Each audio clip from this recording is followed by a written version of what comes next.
रात के 11 बजे की बात है। अजय को दिल्ली जाने वाली ट्रेन पकड़नी थी। भीड़ इतनी थी कि उसे आगे किसी डिब्बे में जगह नहीं मिली।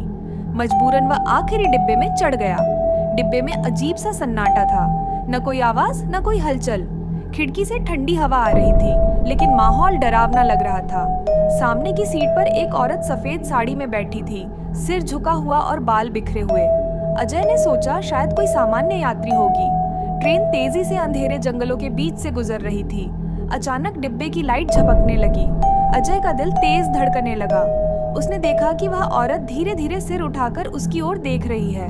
उसकी आंखें लाल थीं और चेहरे पर नाकमुंह ही नहीं था। अजय के हाथ पांव कांपने लगे। उसने तुरंत उठकर अगले डिब्बे की ओर जाने की कोशिश की, लेकिन दरवाजा बंद था।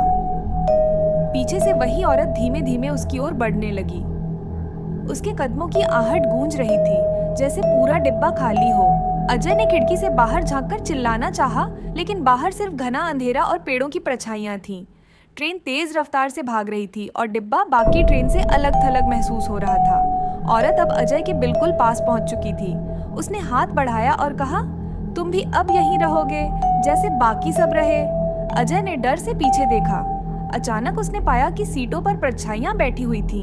बिना चेहरे वाले लोग सब चुपचाप उसकी ओर देख रहे थे। लाइट फिर झपकी और एक तेज चीख पूरे डिब्बे में गूंज उठी। सुबह जब ट्रेन दिल्ली पहुंची तो आखिरी डिब्बा पूरी तरह खाली मिला। उसमें किसी के होने का कोई निशान नहीं था। पर अजीब बात यह थी कि यात्रियों ने कंडक्टर को बताया। रात भर आखिरी डिब्बे की खिड़की से एक आदमी मदद के लिए हाथ हिला रहा था। वह लगातार बचाओ बचाओ चिल्ला रहा था, जैसे डूबते जहाज से कोई मदद मांग रहा हो। लेकिन ट्रेन इतनी तेज थी कि कोई कुछ कर ही नहीं पाया। सुबह जब ट्रेन दिल्ली पहुंची तो आखिरी डिब्बा गायब था। गार्ड और स्टेशन मास्टर हैरान रह गए। पूरा डिब्बा पटरियों पर कहीं दिखाई ही नहीं दिया।